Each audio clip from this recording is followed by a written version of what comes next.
Hey, salut, salut! Salut! Alors, pour la première vidéo de l'année, on respecte la tradition. Alors, on va commencer par une petite FAQ et un récap de ce qu'on a fait l'année précédente. Et pour une fois, ça change un petit peu. Je suis pas toute seule devant la caméra. Je suis avec Julien. Moi, vous me voyez jamais. C'est moi qui est derrière tout le montage des vidéos. Je participe à l'écriture avec Estelle. Et comme on l'a promis sur le post des 100 000 abonnés, on s'est dit que c'était bien que pour une fois j'apparaisse, même si je suis pas très à l'aise dans l'exercice. Mais bon, c'est une première, quoi. Et moi, c'est une première aussi parce que en fait, je crois que c'est la première fois de ma vie que je fais une vidéo qui n'est pas scriptée. Donc là, je suis pas du tout au prompteur, alors je garantis pas ce que ça va donner. Mais bon, on va tout de suite rentrer dans le vif du sujet et parler de ce qui s'est passé en 2025. Là, le gros truc, je dirais, de l'année, c'est le début des collaborations commerciales. Ouais, parce que en fait, ça nous prend beaucoup de temps de faire des vidéos et mine de rien, rentrer un peu de thunes, c'est utile. Merci de nous suivre et de nous regarder parce que on a déjà quelques revenus publicitaires avec YouTube, mais on a eu des propositions. C'était en 2024 maintenant. Ouais, fin 2024, j'ai eu ma première proposition de collaboration commerciale. Et c'est marrant parce que c'était une marque emblématique des années 90. Si vous me suivez, vous êtes au courant. Ma première collab, c'était Diddle. Ouais. Et en 2025, on a été invité au salon Maison et Objets, où on a pu assister au reveal de la marque. Et faire un petit tournage d'un short. Puis après, ça s'est un petit peu enchaîné et pendant l'année, on a signé dans une petite agence. Ouais, on a signé avec l'agence Hitgard.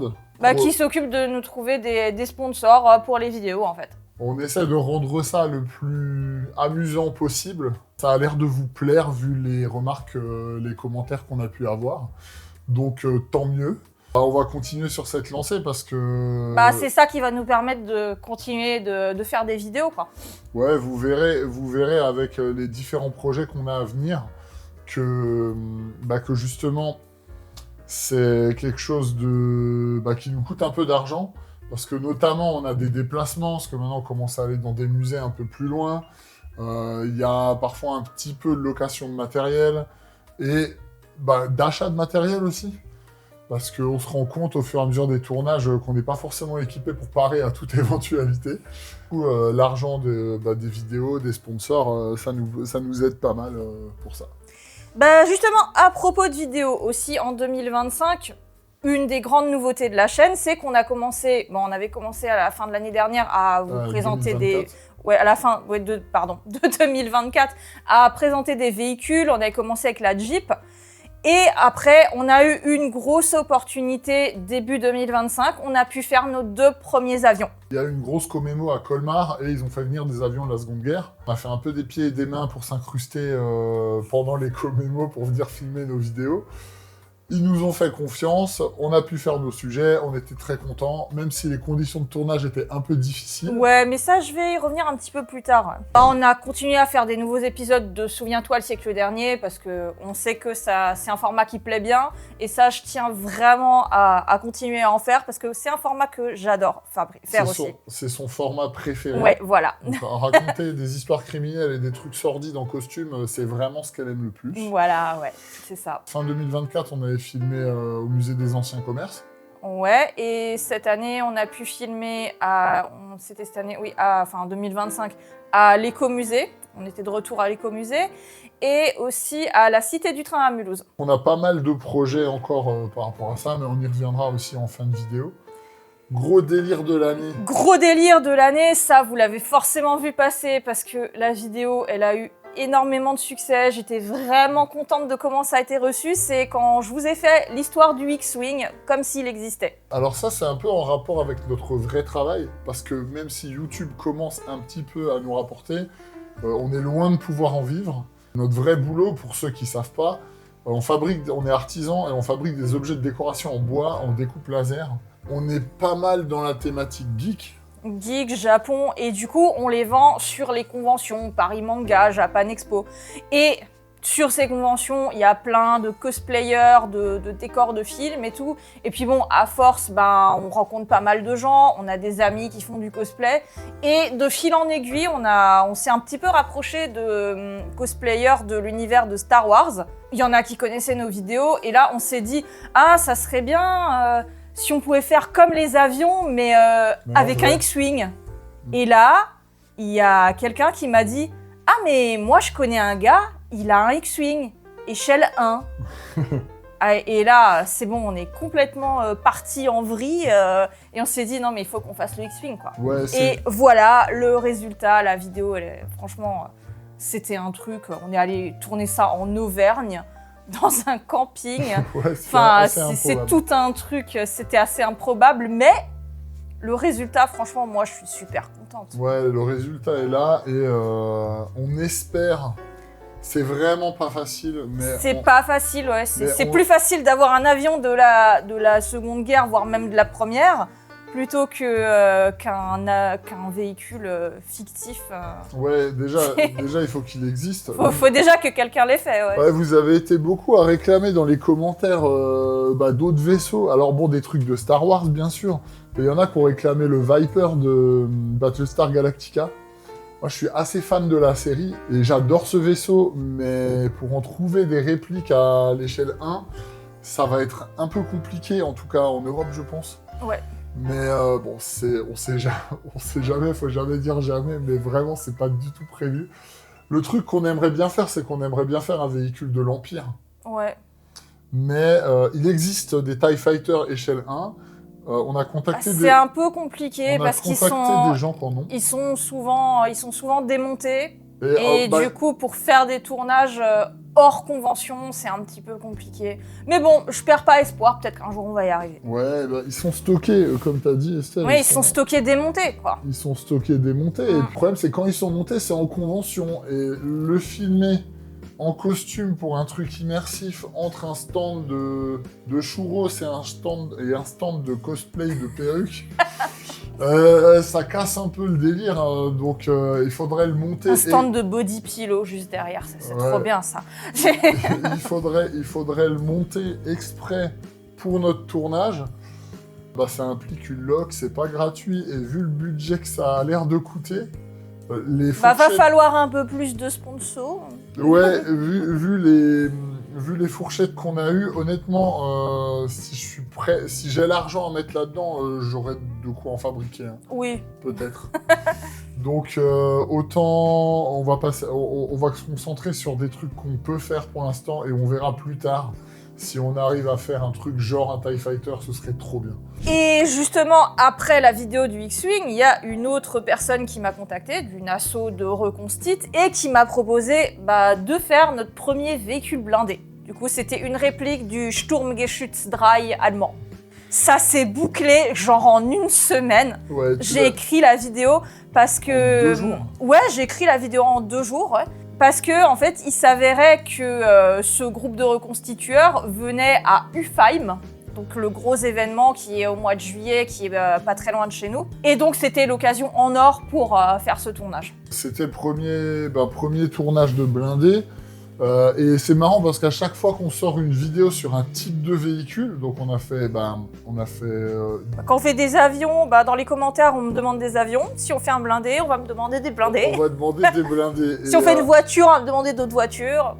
Ouais, donc là, le Stug, il nous a une avalanche de demandes en tout genre. Ah oui, aussi, vous demandez pas mal dans les commentaires des véhicules qui sont genre introuvables, où il y en a un, ou voire des fois, il y en a plus d'existants. Mais comme le concept, c'est toujours de pouvoir présenter le véhicule avec le véhicule, ou au moins une réplique crédible du véhicule.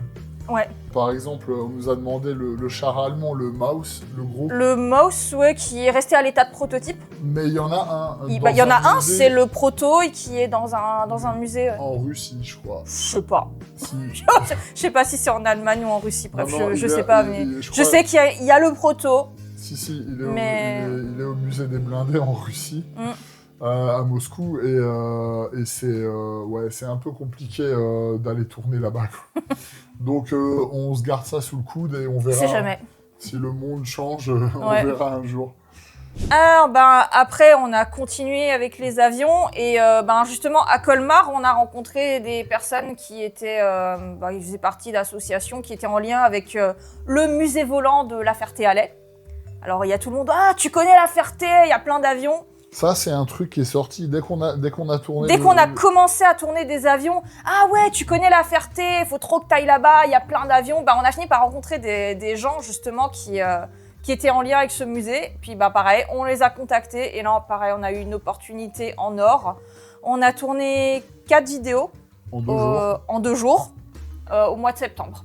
Vous en avez déjà vu 2. Du coup, c'était le B17 et le T6-0. Et on en a encore 2 qui vont sortir dans les prochains mois. Ouais. Et si vous nous suivez sur Insta, vous avez déjà vu ce que c'est. Ouais. Allez, on spoil ou on spoil pas? On peut, hein, tout le monde a vu, c'est le JU52, donc transporteur allemand. Et... Oh purée, j'ai un trou. Et le PO2. Le Polikarpov PO2, soviétique. ouais. Le petit avion soviétique, ouais. Ouais, donc l'histoire des sorcières de la nuit, tout ça. Donc ces vidéos, pour l'instant, elles sont tournées, elles sont pas encore montées. Elles sont pas montées, ouais. Et elles sortiront dans les prochains mois sur la chaîne. Donc niveau avion, pour l'instant, c'est tout ce qui est prévu. Ouais, on n'a pas de nouveaux projets pour l'instant. Mais bon, ça, c'est genre de truc, on sort une vidéo, après on tombe sur des gens qui nous donnent un contact. Enfin, ça se passe un peu comme ça en général. Après, il y a des véhicules qu'on a envie de faire. Ouais. On aimerait bien faire des chasseurs allemands. Quand on aura sorti les autres vidéos et on commencera à chercher des nouveaux sujets et à contacter des gens, parce qu'il faut envoyer des mails à plein de personnes qui te répondent jamais. Et c'est trop relou. On va faire ça au fur et à mesure et on verra ce qui nous tombe sous la main. Et pour terminer l'année, il y a 2 choses et c'est 2 trophées en fait. Bon, vous le voyez sur la table devant moi depuis avant, c'est le fameux trophée YouTube des 100 000 abonnés. Là, on est au mois de janvier. Je l'ai reçu au mois d'octobre. Alors restez bien jusqu'à la fin de la vidéo parce qu'on va faire l'unboxing. Ouais, c'était un peu dur. T'as trop envie de l'ouvrir. C'était un peu dur de pas l'ouvrir, de pas l'ouvrir, et on l'a vraiment. Je l'ai vraiment pas ouvert. Il y a encore le scotch. Ouais, il y a encore les scotch. On l'a vraiment pas ouvert. Ça fait 3 mois qu'il est dans le studio. Voilà, donc ça on voit en fin de vidéo. Sinon, on a eu Versailles. Ouais, je suis retournée à Versailles au salon Histoire de lire et j'ai remporté le 2e trophée qui me manquait encore de ce concours. C'est celui du format court. Il y a 2 ans, j'avais gagné le format long. Enfin, purée, maintenant, je devrais dire il y a 3 ans, en fait. Ouais, c'est vrai.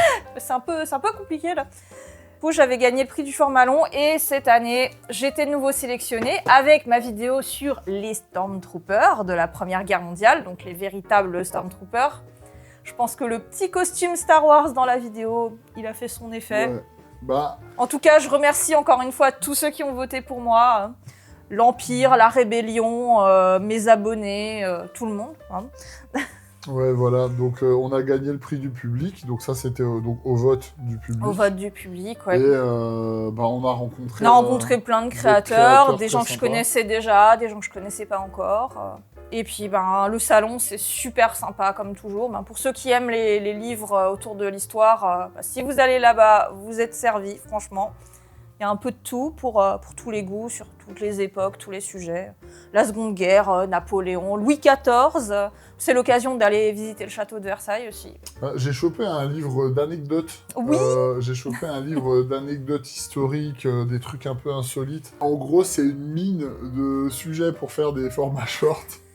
Vu que c'est moi qui les écris, c'est plutôt pratique.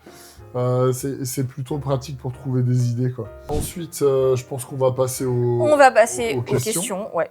Alors là, je me suis imprimé une petite feuille avec vos questions. Alors, on va commencer tout de suite par la première question. Pourquoi tu as abandonné TikTok? Donc, maintenant, je vais commencer à parler. Cette vidéo va durer 5 heures. Non, je rigole. Mais franchement, TikTok, oui, cette fois, j'ai vraiment, vraiment abandonné. Ça fait genre 2 ou 3 ans que j'ai essayé, 3 fois, 4 fois, à chaque fois d'essayer de... On y va, on y revient. On y revient, on s'en va, mais à chaque fois, le résultat, c'est le même. C'est soit les vidéos, elles prennent pas, elles font 160 vues, et ça s'arrête là. Mon dernier essai, j'ai eu pire. c'est qu'une vidéo sur 2 que je postais, je me la faisais genre censurer, bloquée, enfin, parce que pour diverses raisons. On a eu pas mal de...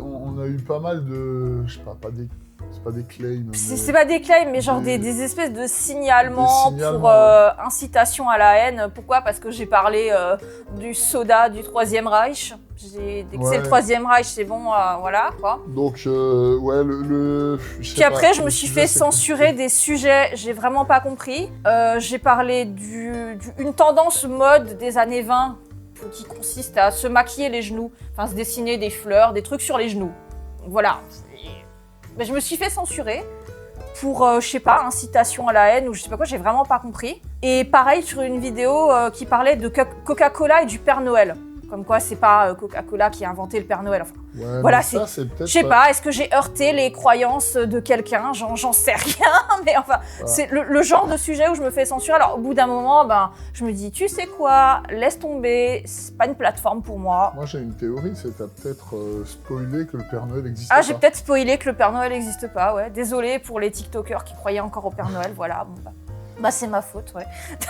Non, mais TikTok, du coup, ça prend pas. Ouais, ça prend pas.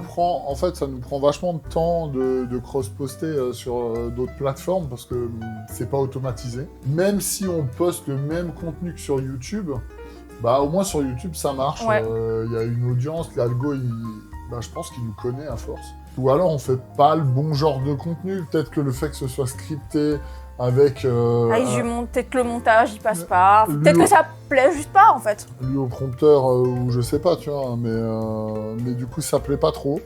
Alors, on a décidé d'arrêter de persévérer et je pense qu'on n'y retournera pas. Non, je pense pas. Non, je vais pas réessayer. Je préfère me consacrer un peu plus à Instagram, à faire un nouveau type de contenu, plus un petit peu orienté mode sur Instagram.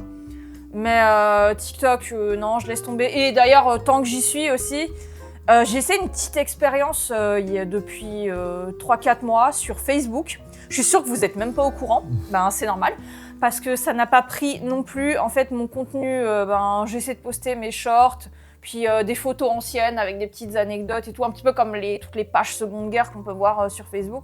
Mais en fait, ça n'a pas pris du tout. Ouais, ça marche pas.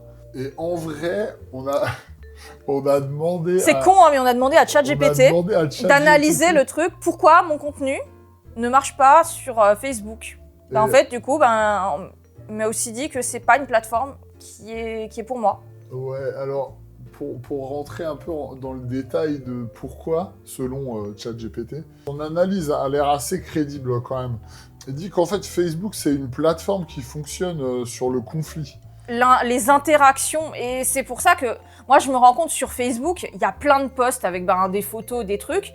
Par contre, quand je lis la description, j'ai envie de m'arracher les cheveux parce que niveau approximation historique, voire grosse dinguerie, des âneries plus grosses que la personne qui l'a posté, quoi. Selon l'analyse de ChatGPT, Facebook fonctionne sur ce genre de truc.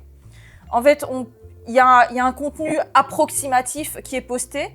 Et là, il y a Jean-Michel Commentaire qui va avoir super envie d'étaler sa science et de rétablir la vérité, voire enfin de mettre une autre ânerie encore plus grosse, enfin bref, peu importe. Mais ça fonctionne sur ce type d'interaction-là. Alors que moi, le contenu que je propose, c'est je vous raconte une histoire. Enfin, je veux dire, je cherche pas le conflit, quoi. T'as une figure un petit peu dans le contenu un peu professoral, même si en vrai, on l'a déjà dit et on le redit. Estelle ou moi, on n'a pas de diplôme, on est des passionnés. On n'est pas prof, on n'est pas historien, on est juste des passionnés d'histoire, c'est tout. On est des passionnés qui font des recherches de la manière le plus carrée possible, parce qu'en fait, il n'y a pas besoin d'être scientifique pour adopter la méthode scientifique, c'est-à-dire prendre des sources sérieuses, recouper les sources. Ça, on le fait pour pas raconter n'importe quoi. Après, on n'est pas à l'abri de dire des bêtises, mais pour l'instant, il semblerait qu'on l'a pas fait, ou pas trop fait du moins. Pas sur des trucs très graves. Non, rien sur voilà. Parce que se planter parfois sur, je sais pas, une largeur de chenille ou un calibre de quelque chose. Oui, ça peut arriver. C'est un truc qui peut arriver, mais... Surtout, des fois, il y a plein de sources qui se contredisent, alors on On ne sait pas quelle mitrailleuse correspond à quelle parmi les 14 variantes de l'avion. C'est des fois un peu compliqué. Ouais, voilà. Et puis comme il y a les recherches en anglais, il y a les traductions aussi parfois. Oui, moi je fais énormément de recherches en anglais, alors du coup je peux me tromper sur un mot des fois. Le pire truc, le pire truc, oui, c'était quoi avec... C'était sur le Corsair. Oui. Du coup, alors de mémoire, hein, parce que les chiffres de mémoire, en fait, il a 4 canons de 20 mm.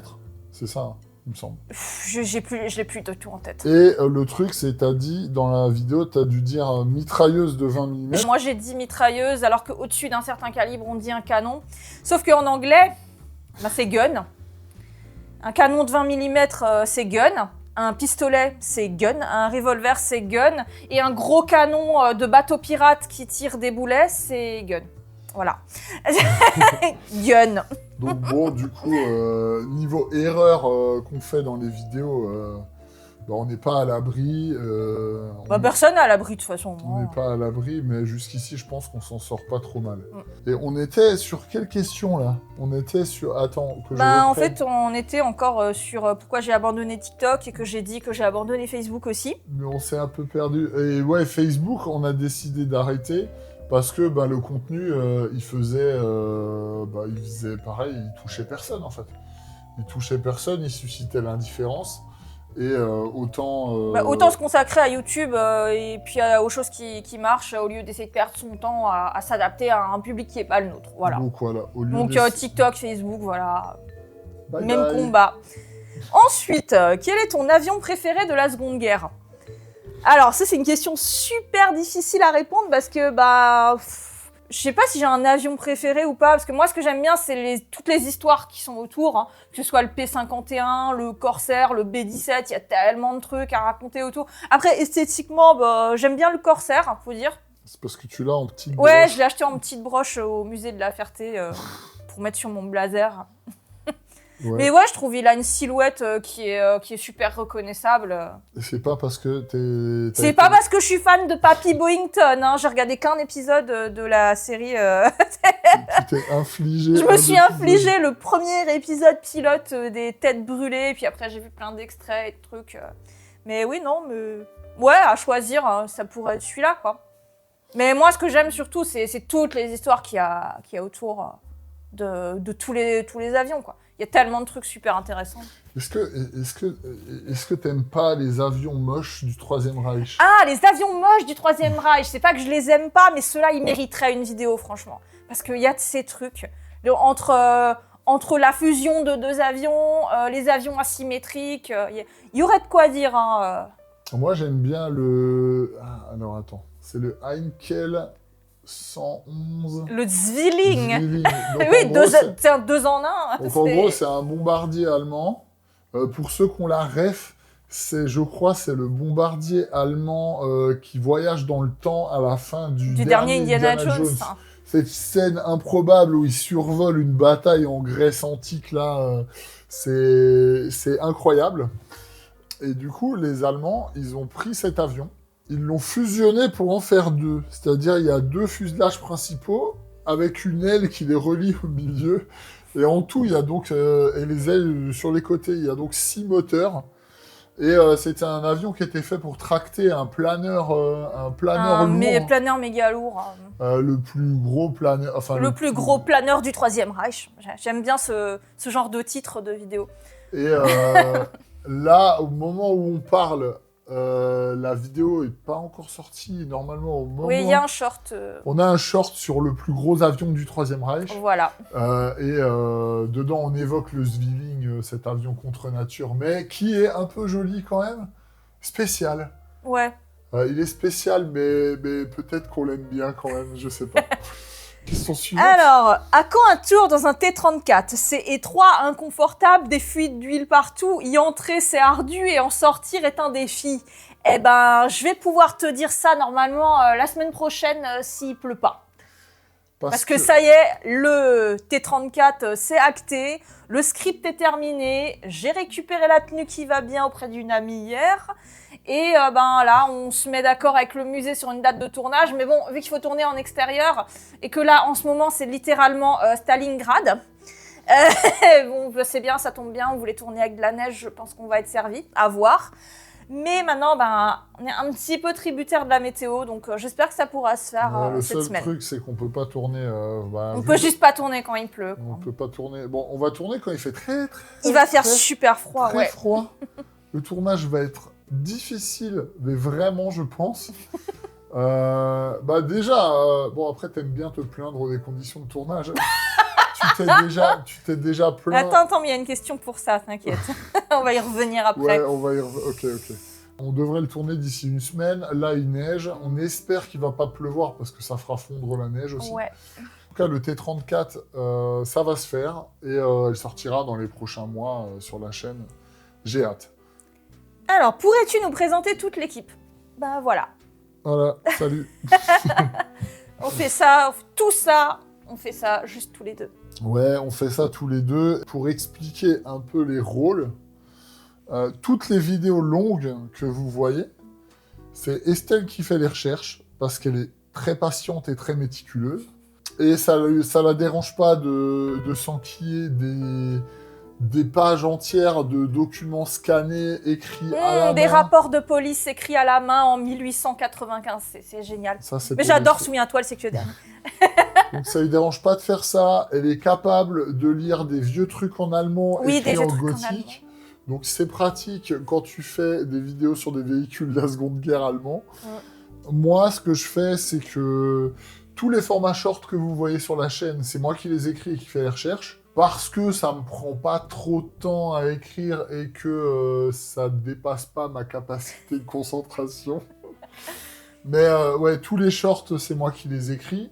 Sur les vidéos longues, en fait, je repasse avec Estelle, on repasse ensemble sur les scripts, parce que c'est vrai que quand t'écris, tu fais un peu une synthèse un petit peu... moi, je suis très sur les informations, donc je suis très sur le fond. Donc, comme je suis hyper concentrée sur ne pas faire d'erreur, je mets pas trop la forme. En fait. Ouais, et après, on repasse tous les deux ensemble dessus pour mettre un peu la forme. Je plaide coupable pour... la plupart des blagues, même quand elles sont un peu nulles, souvent c'est moi. Et après, pour le côté technique, tout ce qui est filmé, monté, quand il y a un peu de drone dans les vidéos, en général c'est moi. Même si je suis pas un très bon pilote de drone. Comme la plupart des véhicules sont statiques, le T34 ça va, ça devrait pas rouler trop vite.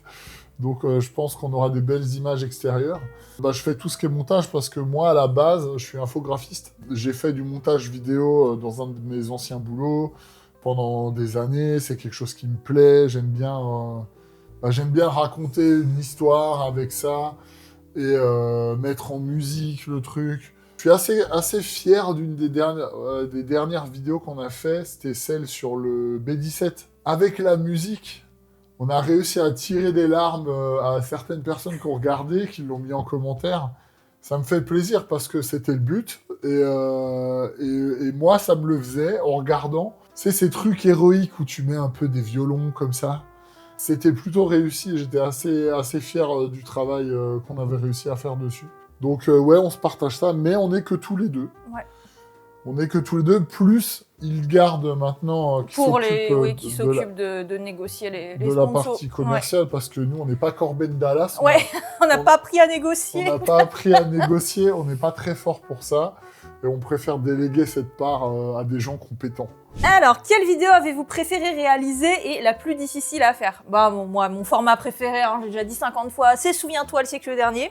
Et la plus difficile à faire. Non, mais ça, c'est quoi que tu préfères faire? Moi? Ouais. Parce que les montages de Souviens-toi le siècle dernier, je sais que c'est un peu chiant des fois. La vidéo qu'on a préféré filmer. En fait, c'est quand tu vas filmer, t'as toujours un peu... Ah, t'étais assis dans le Stug derrière moi, on n'entendait plus rien. Ouais. Ça, c'était assez cool. Je pense que, mis à part le froid, le T34, ça va être vraiment cool. Ouais. Mais elle n'est pas encore filmée, donc parmi les vidéos... C'est vrai que, souviens-toi, le siècle dernier, les premiers épisodes qu'on a fait, donc on avait, pour les faire, on avait loué une espèce de manoir à Mulhouse. Qu'on avait aménagé. J'ai adoré faire ça parce qu'il y avait un vrai travail de décorateur sur la pièce. Et mine de rien, c'est quelque chose que je kiffe trop faire. J'ai pas l'occasion de souvent le faire, mais là, on avait le temps.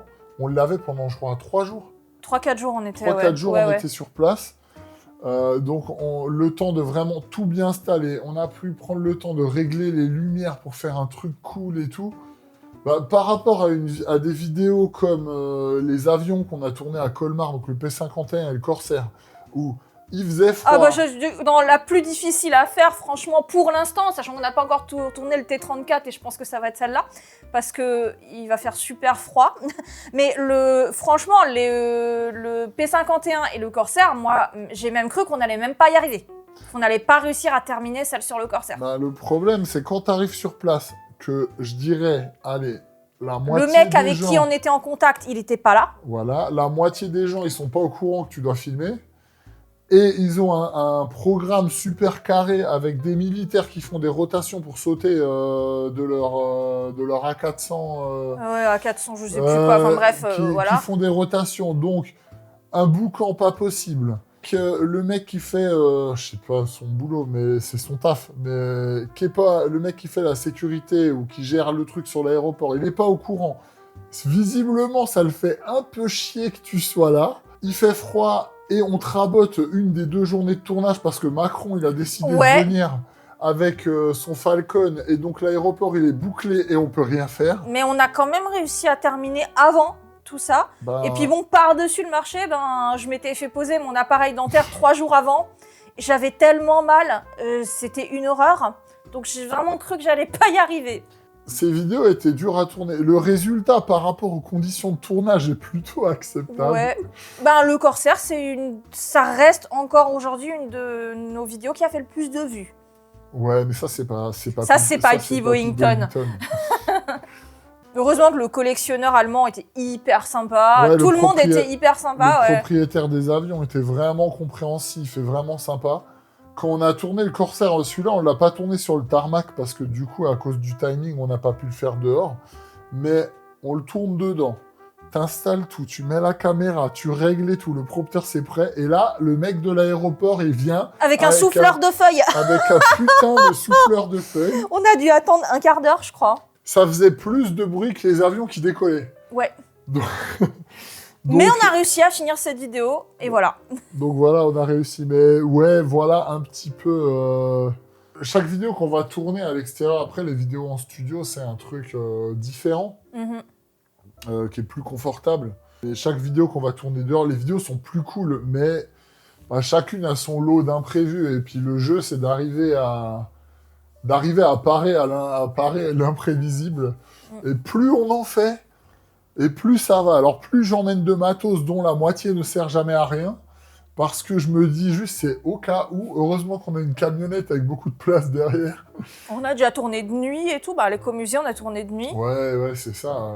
On a tourné de nuit. Je pense qu'on pourrait faire mieux. En fait, à chaque fois quand t'as fini, tu te dis putain, mais si j'avais fait comme ça aurait été tellement plus simple, plus facile et tout. Mais bon, c'est pas grave. Jusqu'ici, ça se passe pas trop mal. Alors, tu as dû y répondre, mais pourquoi Alphonsine? Je pense que c'est le prénom utilisé pour la chaîne en général et pas uniquement pour la narratrice Alphonsine en face cam. Je demande ça car c'est un prénom qui me reparle de mon enfance quand je lis ou que je l'entends. Alors ouais, j'avais déjà répondu à ça. On a fait une petite vidéo quand on avait fait les premiers épisodes de Souviens-toi le cycle dernier où j'avais expliqué d'où venait le prénom. En fait, à la base, c'était bien avant la chaîne YouTube, c'est le nom de ma boutique. Et ça vient de ces vieux bouquins de mode. Qui datent de 1916. Ouais, ils datent de 1916. Ouais, en fait, c'est des recueils de journaux de mode où il y a un an à chaque fois. Et dedans, il y a une personne, une modiste, qui revient souvent. C'est la mode par Alphonsine. Et on a eu un coup de cœur sur le prénom, et puis voilà. Donc voilà. C'est aussi simple que ça, en fait. Donc en fait, c'est pas elle, Alphonsine. Hein. Alphonsine, c'est la nana qui fait les chapeaux. Qui fait les chapeaux, ouais. Mais elle revient très souvent et dans les du coup, c'est volumes. chaque création de chapeau qu'on voit dans le magazine à chaque fois. On aimait bien, mais quand on a choisi ce nom, c'était pas vraiment pour la chaîne YouTube. Non, c'était pour la boutique. C'était pour la boutique, et comme on vendait des vêtements vintage... Ouais, je vendais des vêtements vintage à l'époque. C'était parfaitement adapté. Et il faut savoir un truc, c'est que quand on a créé la chaîne YouTube, donc Alphonsine Vintage, Au début, je comptais parler de mode, d'histoire de la mode. D'ailleurs, je l'ai fait et je le fais encore un petit peu parce que c'est quand même des sujets qu'on me demande et que moi, j'aime bien faire. Mais après, on s'est un petit peu élargi, quoi. C'était adapté parce qu'au départ, on pensait la chaîne comme un truc pour un petit peu, d'une certaine manière, faire un peu la pub de la boutique. Ouais. Mais les vêtements vintage, on a arrêté d'en vendre. Maintenant, il y a quelques trucs sur ton Vinted. Oui, voilà, c'est un peu... Mais je veux dire, on a arrêté de faire des salons. On faisait des salons du vintage, on a arrêté. Enfin, ça a un petit peu changé, mais voilà, je veux dire, je suis devenue un petit peu connue avec ça, donc j'ai pas envie de le changer, donc, quoi. le nom, il est resté. Ouais. Donc, c'est toujours le nom de la boutique. Si les gens ils demandent, c'est marrant qu'on était à Versailles. Les gens, ils savaient pas qui j'étais forcément, parce qu'on me voit jamais. Ouais. Mais du coup, basiquement, Alphonse, c'est moi. Alphonsine, c'est elle. Donc voilà, on a fait ça. Et ça vient donc de ces bouquins de mode. C'est une collection quand même, vous voyez, chaque volume, c'est 1 an du journal. C'est 1 an du journal Les Modes. Du journal Les Modes. Ça, c'est l'année 1912. Et on a les années de 1901 à 1914. Donc autant vous dire que ça pèse son poids. Ça remplit la bibliothèque dans le bureau. Moi, j'adore ces époques-là. Donc ça, c'est un peu mon petit trésor, en fait, cette collection. Les images qu'il y a dedans sont incroyables. Il y a des images colorisées, des articles super chiants et complètement il y a des pièces de théâtre. Il y a des reviews de stands de l'exposition universelle. Avec, il y a des pubs trop drôles pour des produits douteux. Ouais, qu'est-ce qu'on a là? J'en ai une. Donc, toute femme élégante possède dans son cabinet de toilette l'exquise poudre de riz, duvet de Ninon. Et ça craint pas. Et la véritable eau de Ninon, la parfumerie Ninon, 31 rue du 4 septembre. Bon, alors là, ça va, c'est un produit de beauté, mais des fois, il y a des trucs... là, on a des très très belles photos de mode. Des belles photos pleine page, certaines colorisées. Et c'est vraiment un truc magnifique et c'est on peut passer des heures à regarder ça. D'une époque qu'on adore. Il y a des meubles, il y a de la déco, il y a des bijoux, il y a un peu tout, quoi. Donc voilà l'origine du nom Alphonsine. Voilà. Et qu'est-ce qui t'a donné envie de commencer YouTube? Alors c'est une très très longue histoire. Parce que en vrai, les premières vidéos que j'ai faites, c'était pas du tout sur la chaîne Alphonsine Vintage. C'était genre quoi que j'arrive à me rappeler. Maintenant, c'est autour de 2009-2010, donc c'était encore les débuts de YouTube. Et moi, j'étais dans la mode gothique Lolita. Et puis, il y a plein de gens qui faisaient un petit peu des petites vidéos. Vas-y, je présente ma tenue du jour. Enfin, vous voyez le genre de truc. Le genre de truc qu'on peut trouver sur Insta, mais sauf qu'à l'époque, c'était fait avec les pieds. Hein. Franchement, c'est plus du tout comme ça maintenant. Enfin voilà, mes premières vidéos, c'était ça. Mais bon, je faisais pas ça sérieusement. Je dirais, youtubeur, c'était pas un métier à l'époque. Hein. C'était vraiment... limite, on se foutait de ta gueule, je fais des vidéos sur Internet. C'était plus lié à tout ce qui était l'univers du blog, tout ça. C'était un petit complément, quoi. Tu faisais ça un peu, mais il n'y avait aucune ambition. Non, il n'y avait pas d'ambition, c'était pour le fun. Et le vrai truc, les vrais débuts du coup de la chaîne du coup, c'était Alphonsine Vintage pendant le Covid avec ma première vidéo, les 7 erreurs à éviter pour créer une tenue civile des années 40 pour la reconstitution. Parce que quand on s'est retrouvés pendant le Covid à ne plus pouvoir faire les salons, donc les salons geeks et les salons du vintage avec les... En plus, ils avaient arrêté le service postal aussi, là c'était vraiment une catastrophe. Pas pendant longtemps, mais... Pas longtemps, mais c'était à ce moment-là. Donc on s'est retrouvés roulés en boule à pleurer au milieu du salon. Et je me suis dit, tiens, ça fait longtemps que je veux faire des vidéos, mais j'ai pas le temps. Là, j'ai que ça à faire en fait. Et ce qui est cool, c'est que... Ça a permis de se lancer. Ce qui est cool, merci le Covid, quoi. Mais parce qu'il y a eu beaucoup de trucs pas cool. Mais ce qui est cool avec ça, c'est que ça nous a permis en fait de commencer les vidéos et de prendre un rythme à les faire. Parce qu'au final, c'est une routine. Je pense vous demandez même si chaque vidéo est différente, vous demandez à chaque créateur, il y a un process, il y a les recherches, l'écriture, le tournage, le montage et tout. Et nous, ça nous a permis d'un peu de prendre le pli, de se mettre dedans. Estelle, elle a apprivoisé le prompteur. Ouais. La première vidéo de la chaîne, qui est toujours en ligne, si vous allez la voir, c'est la seule vidéo... C'est la seule qui est faite sans prompteur, avec cette vidéo-là maintenant. Quoi. Avec celle-là, mais c'est la seule qui est faite sans prompteur. Donc elle avait sa feuille, Et elle prenait les phrase phrases. par phrase, on dirait les acteurs qui parlent pas une langue et qui doivent faire un truc. Tu prenais phrase par phrase les trucs, la vidéo. On a mis quoi, 4 heures à la tourner, je crois. Elle doit faire une dizaine de minutes. Ouais, je crois qu'elle fait 10 minutes, on a mis 4 heures à la tourner. 4 heures à la tourner. Alors que là, une vidéo de 10 minutes, je mets 15 minutes à la tourner si je me rate beaucoup. Donc on a fait des progrès, mais c'est grâce au Covid qu'on a commencé et ça a pris petit à petit. Mais je crois qu'il y a une question après pour ça. Ouais, alors, est-ce que vous vous attendiez à recevoir le trophée depuis quelque temps? Avez-vous vu le succès venir et est-ce que ça vous motive afin de poursuivre l'aventure? Alors, pour être honnête, le trophée YouTube, pour moi, c'était un truc, mais c'était tellement loin, j'ai même jamais pensé que je l'aurais un jour, en fait. Moi, au début, je me dis, quand j'ai commencé à faire la chaîne, je me dis « Ah ouais, j'aimerais bien avoir 5000 ». Je sais pas ce que les créateurs, ils ont avec 5000, parce que j'ai déjà entendu ça, c'était le joueur du grenier, il avait dit au début aussi « Ah, j'aimerais bien 5000 abonnés, c'est bien ». En fait, les 5000, je crois que je les ai pas vus. On les a pas vus. Je les ai pas vus, non. Parce que ce qui s'est passé, c'est que... Alors, le trophée YouTube, pour répondre vraiment à la question, c'était quoi? Avez-vous... Est-ce qu'on a vu le succès venir? Est-ce qu'on s'attendait à recevoir le trophée? Bah oui, on s'y attendait depuis quelques temps, depuis quelques mois, oui. Pour le trophée, on s'attendait. Mais en fait, la chaîne, faut savoir que peut-être pendant, les 2 premières années? 2 ans. Pendant les 2 premières années, en fait, on a commencé à zéro. On est arrivé, on était dans les 3000 abonnés. Force à vous, si vous êtes parmi les premiers à nous suivre. Ça montait vraiment. Chaque vidéo, on prenait, une vingtaine d'abonnés. C'est monté comme ça, très doucement. On a commencé les shorts. Et, on a fait 6 mois de shorts. Ça faisait quoi, 1500 vues? Allez, on se disait, c'est pas dégueu. Ouais, par rapport à notre nombre d'abonnés, c'était pas dégueu. Et un jour, j'ai rien compris. J'ai commencé, j'ouvre mon appli YouTube Studio. Comme dit, j'ai pas vu les 5000. Genre, j'ai 8000 abonnés. J'actualise. 8500, 9000, 11000, 13000. Je suis arrivée à 13 ou 15 000, je sais plus. En l'espace de 2 En genre 2 jours. Ouais, 2 jours. J'ai rien compris.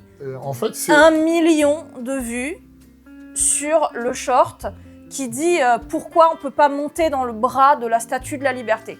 Le truc, c'est que ça, c'est vraiment ce qui a déclenché ça, et depuis, la chaîne s'est lancée, quoi. Et depuis, en fait, on continue les shorts, on fait les vidéos, et en fait, à chaque vidéo, ça monte. Mais le truc qui a vraiment déclenché ça, c'est ce short qui a percé et on ne sait pas pourquoi. On ne sait absolument pas pourquoi. C'était pas le 4 juillet. Non, mais... Il y avait rien de spécial. Mais pourquoi la Statue de la Liberté? Le truc, c'est... Et le short, on l'avait sorti 6 mois En plus, avant. Ça a pris 6 mois après, ouais. Et le short, c'est pas un truc qu'on venait de sortir. On l'avait sorti 6 mois avant et on ne sait pas s'il y a quelqu'un de... genre un gros créateur, quelqu'un qui a une grosse audience qui l'a partagé, on ne sait pas. C'est toujours un mystère. Mais c'est le truc qui a lancé la dynamique. Et depuis, à chaque vidéo, ça marche un peu. Et, ça continue d'augmenter doucement, mais et ça continue. plus et puis, qu'avant, quoi. Vu que là, depuis qu'on fait les véhicules et les trucs un peu plus Seconde Guerre mondiale, c'est marrant parce qu'à chaque fois qu'on touche à un nouveau sujet, par exemple, quand on a touché aux avions, on a gagné des gens qui sont fans des avions. Quand on a touché aux blindés, on a gagné des fans de blindés. On n'a pas fait de bateau encore. Non. Estelle, je crois pas qu'on va en faire. Estelle a le mal de mer, donc après, voir si on en trouve à quai. Si un jour on fait un sous-marin, peut-être qu'il y aura des fans de sous-marins. Mais du coup, c'est comme ça qu'on élargit petit à petit l'audience et on tente des trucs, en fait. Ouais. On tente des trucs. Donc voilà, mais sinon, si ça nous motive à poursuivre l'aventure, de ouf. Ouais. De ouf, parce que... en fait, si tu stagnes, c'est pas hyper motivant, mais là, qu'on voit que à chaque fois qu'on fait même un nouveau truc, c'est super bien reçu. Il y a toujours des gens à qui ça plaît, on touche un nouveau public, mais ça, c'est ça qui est motivant. Le fait que les vidéos prennent de l'ampleur, ça nous permet de rencontrer des gens, parce que vraiment, pendant longtemps, on est resté, mais... on connaissait personne, quoi. Maintenant, on commence à connaître un peu de gens. Mais genre, en fait, surtout, en fait, c'est pas le fait de connaître des gens, mais en fait, c'est de... Je veux dire, c'est pas pour cocher des cases et dire « ouais, machin, je connais telle personne », mais c'est surtout pour dire je connais des gens à qui je peux parler de ce que je fais et qui comprennent. Parce que l'entourage, en général, ils comprennent pas trop. C'est pas juste des gens qui te prennent un peu pour un fou un truc tout con, c'est...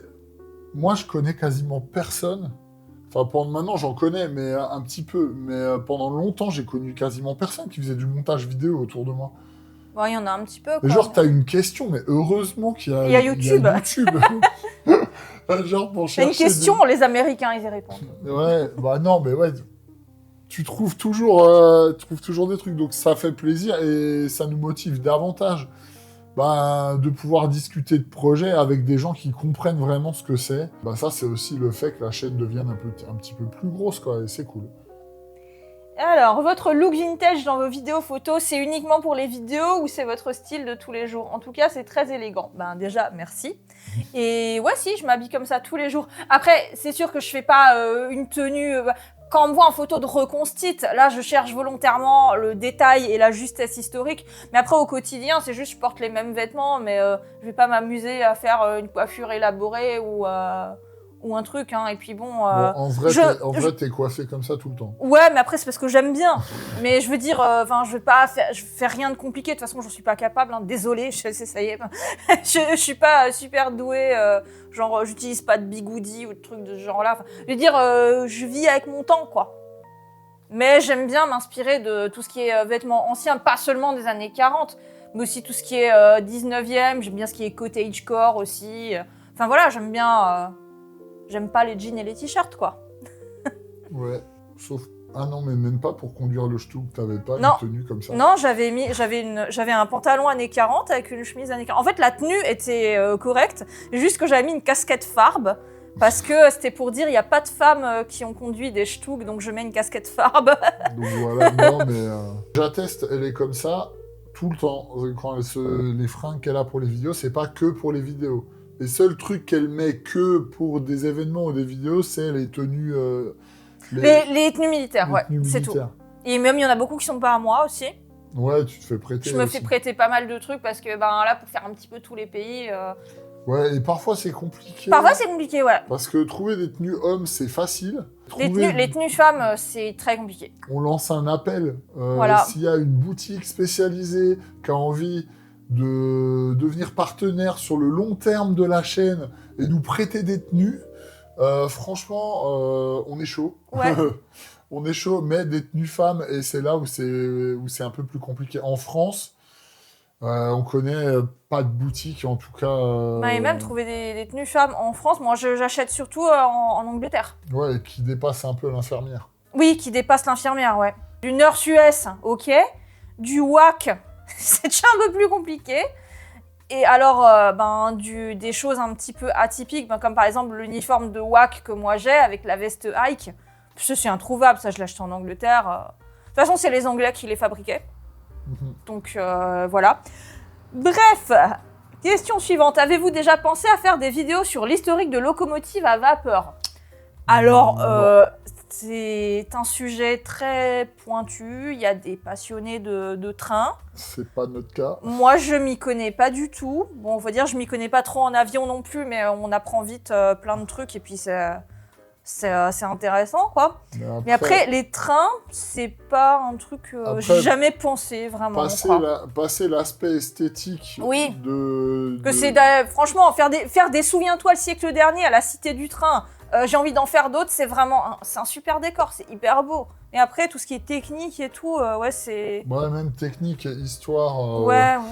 Peut-être qu'on l'évoquera, mais je sais pas, mais...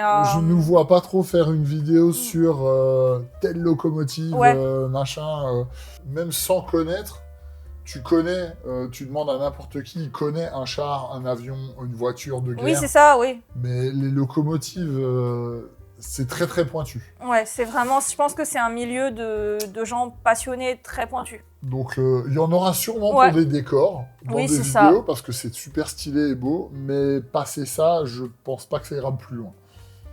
Alors, est-il prévu de faire des contenus en association avec d'autres chaînes? Bataille de France, Nota Bene, Champ de Bataille, etc. Alors, pour l'instant, on n'a rien de prévu, même si on est en contact avec quelques personnes. Alors, pour parler de la plus grosse chaîne d'histoire de France, Nota Bene... Ouais, on le connaît pas. Non, je On le l'a connais jamais- pas du on l'a tout, jamais jamais rencontré. rencontré, ouais. On n'est pas passé loin. On n'est pas passé loin, ouais, il était à Japan Expo, il était à Japan Expo, mais... Bah, quand on a un stand aussi, sachant que c'est le boulot, on est là pour bosser. T'avais essayé d'aller sur le stand pour discuter avec lui, voir s'il était là? Oui, mais il était en dédicace. Il était en dédicace, et puis, enfin, voilà. Mais il n'était pas là. Ouais.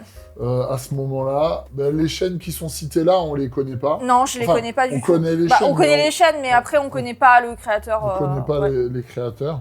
Après, si vous êtes créateur d'une de ces chaînes, que vous regardez nos vidéos, n'hésitez pas à me un contacter. message. Pourquoi pas, mais pour l'instant, il n'y a rien de prévu. Il y a rien de prévu, parce que faire des vidéos en collab...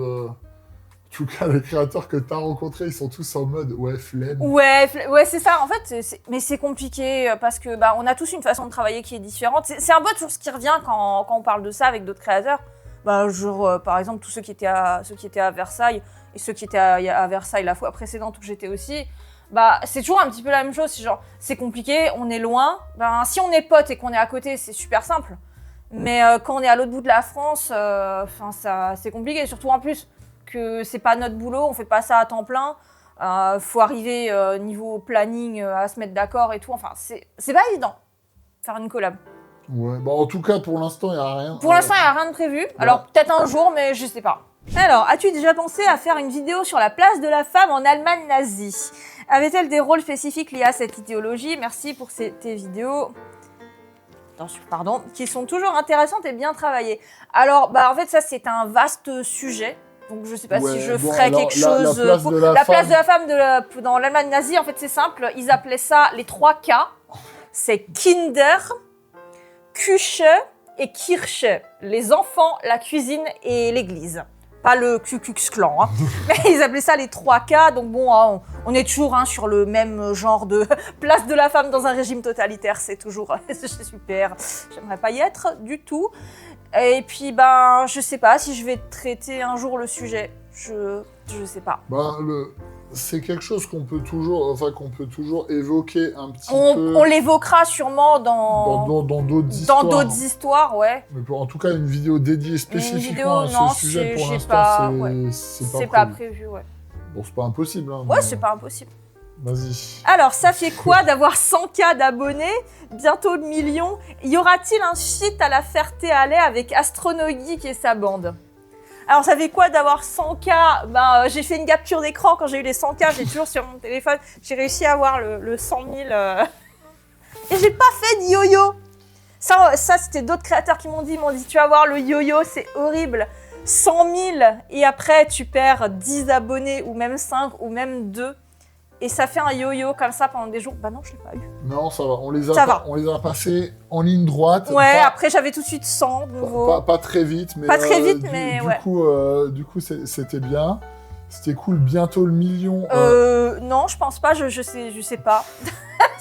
C'est comme ce trophée YouTube. Je m'attendais pas à l'avoir. Alors... Dans 5 ans, je ferai peut-être une vidéo avec le million. Le million, c'est quand même... C'est beaucoup. C'est quand même 10 fois plus que 100 000. Ouais. Mais oui, c'est énorme. Ça se trouve, on l'atteindra jamais. Ouais, peut-être. On n'en sait rien. Franchement, ce serait drôle. Et pour parler de quelqu'un qui a passé le million... justement, qui a passé le million, d'ailleurs, félicitations. Eh ben, on est en contact. Depuis peu. Ouais.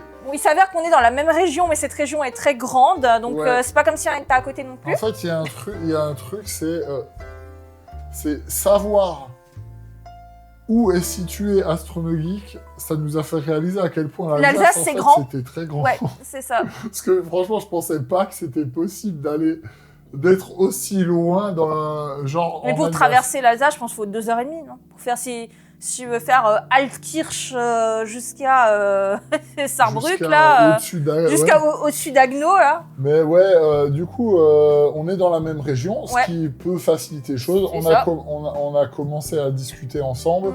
Pour l'instant, il n'y a rien de concret. Mais on espère pouvoir faire quelque chose ensemble. Peut-être à la Ferté-Alais, justement. Et peut-être à la Ferté, parce qu'en tout cas, le truc, on ne sait pas si ce sera avec Astronogeek et sa bande, mais il y a de fortes chances que nous, on soit à la Ferté pour le temps des hélices en 2026. la prochaine, parce que on voulait y aller depuis plusieurs années. Mais à chaque fois, ça tombait sur une très grosse convention. Voilà. Du coup, on pouvait pas. Parce que faut voir ce qu'on disait, Ouais. notre vrai travail. Notre vrai travail, ouais, on peut pas en fait se dire ah je vais pas à la convention, ben non parce que ça fait un certain pourcentage de notre chiffre d'affaires quand même. Ouais. Et on peut pas pour l'instant se permettre ça, ouais. On peut pas se permettre de rater des gros salons pour aller sur un événement comme ça. Mais cette année, il y a rien qui tombe sur le temps des hélices. Ouais. Donc on va pouvoir y aller. Nous, en tout cas, on y ira. Mhm. Peut-être avec Astronogeek et ça, Peut-être, ouais. Ce serait trop bien. Affaire à suivre. Ben voilà, c'était la dernière question. Voilà. Et maintenant, on a 2 trucs à voir. on a encore 2 trucs avant le moment que vous attendez tous. Donc les Mais projets... bon, hein, ça fait 3 mois qu'il est là, c'est pas 2 minutes de plus qui vont changer quelque chose. Ouais, c'est ça. Alors, les projets à venir sur la chaîne, donc le T34, ça c'est bon, ce sera fait sous peu. Très, très Et ça viendra dans les prochains mois. Ensuite, on a une idée d'un nouveau format d'histoire de guerre, qui va pas s'appeler Histoire de guerre, hein, d'ailleurs, donc rien à voir avec Mamie Twink. Ouais. Mais donc ce sera des Pour histoires... Pour l'instant, on l'appelle Histoire de guerre parce qu'on n'a pas trouvé le nom du format. Ouais, on n'a pas Et trouvé c'est le le nom concept. encore. Ce sera, oui, des histoires de... soit des missions... des personnes, des personnes, ouais. des trucs au destin un peu... Des destins un petit peu exceptionnels, quoi, en storytelling. De ça. Et par contre, dans ce format, contrairement au véhicule ou à Souviens-toi le siècle dernier, ben là, on veut créer un décor qui sera toujours le même. ouais, on veut vraiment faire Donc un là, truc on est en fixe. train de voir comment on va faire. Parce que le problème, même si on adore ce format, le problème de Souviens-toi le siècle dernier, C'est qu'on est dépendant d'autres personnes, parce qu'à chaque fois, on doit trouver un lieu. Même si on arrive à faire 3, 4, même 5 vidéos d'un coup, on doit quand même trouver un lieu à chaque fois. Ouais, et c'est installer des trucs et tout. Là, on a un endroit, peut-être, qui pourrait être vraiment Mais pour cool, l'instant, je vais rien révéler sur ça. parce qu'il est lié, il est vraiment lié à la guerre, en fait. Ouais. Et Voir si c'est faisable. c'est un endroit auquel potentiellement on pourrait avoir un accès total, illimité et comme on veut. Donc ce serait cool. Il y a quelques petits détails à voir encore si c'est possible. Et si ça se fait, en tout cas ce sera dans un décor fixe, mais on veut pas le tourner dans le tout petit studio qu'on a. Par exemple, celui où on tourne les shorts. Parce qu'on veut un truc qui soit un peu immersif quand même. Il y aura ce sera en tenue d'époque, il y aura des accessoires sympas. Ça, c'est un truc qu'on espère pouvoir faire les premiers épisodes cette année, là, en 2026. Ouais, ensuite, on va continuer avec d'autres véhicules, on fera des partenariats avec d'autres musées. Pour l'instant, on n'a rien de prévu, mais ça, c'est des trucs qui viennent de fil en aiguille, quoi. En vrai, des musées, on est en discussion Ouais. avec quelques trucs, mais on préfère rien dire. Parce qu'en fait, pour l'instant, c'est pas sûr et vaut mieux pas promettre des choses dont on n'est pas possible. Non, dont on garde n'est la pas capable. surprise et puis de toute façon... Autant garder la surprise si J'ai ça pas arrive. trop peur, je pense que ça plaira. Voilà, si ça se fait, c'est trop bien. Bien sûr, on continue avec Souviens-toi le siècle dernier. J'ai une liste longue comme le bras d'histoires que j'ai super envie de vous raconter. Ensuite, il y a un autre format dont je parlais un petit peu et je pense que 2026 verra la fin de ce format. C'est Qu'est-ce que tu vas nous chanter? Donc c'est mon format sur la musique. Et en fait, ça, c'était prévu à l'avance. Je veux dire, les décennies sont pas illimitées. Il me reste 2 épisodes. Il me reste les années 50 et les années 90. Et ensuite, ce sera tout pour ce format-là. En tout cas, j'étais très contente de faire ça. C'est un format qui plaît bien. On est loin des trucs militaires. C'est sûr, c'est hein. pas exceptionnel, mais bon, c'est marrant à faire aussi. En fait, ça nous plaît bien à faire. Mais puis bon, c'est apprécié par le public. C'est pas montré à beaucoup de gens. C'est un peu dommage. Il y a le problème de ce format, c'est la démonétisation. Systématique, alors que c'est moi qui chante. C'est un truc qui est assez commun sur YouTube, c'est qu'il y a des entreprises, leur business, c'est de faire des claims. Même s'ils finissent par disparaître au bout d'un moment, c'est pas eux qui sont détenteurs des droits, mais ils sont détenteurs des droits sur une obscure cover et ils arrivent à faire des claims rien que si quelqu'un fredonne la mélodie de la chanson, qu'on se fait systématiquement démonétiser sur à peu près la moitié des chansons qui sont présentées dans le format, quoi. Faut dire, quand tu chantes du Edith Piaf, c'est assez convaincant pour ouais, que ce soit je fais un petit peu trop bien Edith Piaf, je sais pas, mais Ce format, de toute façon, c'est Bah, c'est un format, moi c'était un truc, ça m'éclate. Ouais, Et je savais de toute façon que j'allais faire des années 20 à 90. Bah, c'est pas infini. Donc, c'était prévu d'avance que ce format, il aura une fin, quoi. Voilà. De toute façon, c'est remplacé par d'autres trucs. Ce sera remplacé par d'autres trucs, ouais. Et je pense que maintenant, on peut déballer le trophée YouTube. Il est temps de passer au unboxing.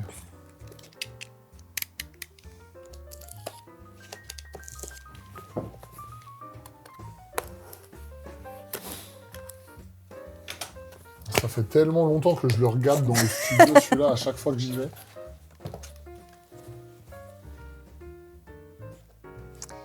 Alors, félicitations pour ce nombre record d'abonnés. Nous sommes heureux de vous offrir ce trophée pour récompenser vos efforts et rendre ce moment encore plus exceptionnel. Votre trophée a été vérifié et emballé avec soin par Rick. Merci. On remercie Rick. Et du coup, c'est Society Awards. Et donc, il y a un petit courrier avec Neil Mohan, le YouTube CEO. Allez, vas-y, qu'est-ce que ça dit? Alors, ça dit, vous vous souvenez de votre premier abonné, du 100e ou même du 1000e? Bah, le 100e, je m'en rappelle parce que c'est sur la première vidéo. Je me dis, j'ai trop envie d'avoir 100 abonnés. Pas pour avoir 100 abonnés, mais parce que quand on a 100 abonnés, il y a un truc, c'est génial. Ça permet d'avoir... Non, l'onglet commun, c'est après. Okay. Ça permet d'avoir l'URL personnalisée. Donc d'avoir Alphonsine Vintage, là, et pas YouTube... @channel 56 92 48 26, là, c'est pas très glam comme adresse. Nous parions que oui, et nous sommes certains que vous vous souviendrez aussi du 100 millième. Vos fans ont peut-être découvert votre chaîne en faisant des recherches sur YouTube, en discutant avec un ami ou encore en regardant une vidéo recommandée. Quoi qu'il en soit, ils ont continué à vous suivre et sont devenus de plus en plus nombreux grâce à votre personnalité et à la communauté que vous avez rassemblée. Nous sommes fiers de vous récompenser pour vos 100 000 abonnés en vous remettant le trophée du créateur argent. Félicitations. Vous avez encore de nombreuses histoires à partager avec vos fans qui n'attendent qu'une chose, que vous continuez de les impressionner par votre engagement et votre créativité. Wow. Alors continuez de créer, continuez de vous développer. Nous avons hâte de découvrir nos prochaines vidéos et nous serons là pour vous accompagner à chaque étape de votre parcours. Et qui sait, lorsque vous atteindrez 1 million d'abonnés, nous vous écrivrons peut-être pour vous demander si vous vous souvenez de votre 100 millième abonné. Et voilà.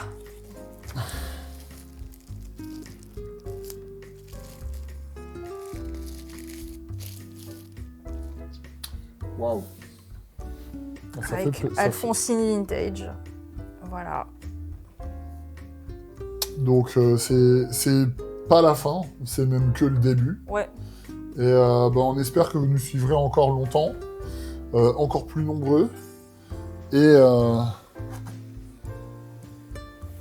merci merci d'avoir regardé jusque-là, parce que les vidéos FAQ, c'est pas forcément les vidéos... Ouais, c'est pas forcément la vidéo la plus intéressante. Les vidéos les plus intéressantes, mais merci de nous avoir suivis jusque-là. Merci de continuer à nous suivre. Et je pense que puis, on se retrouve bientôt pour une prochaine vidéo. Dans les rues de Paname, je flâne le long des boulevards. Le trottoir me réclame, c'est le paradis des peinards.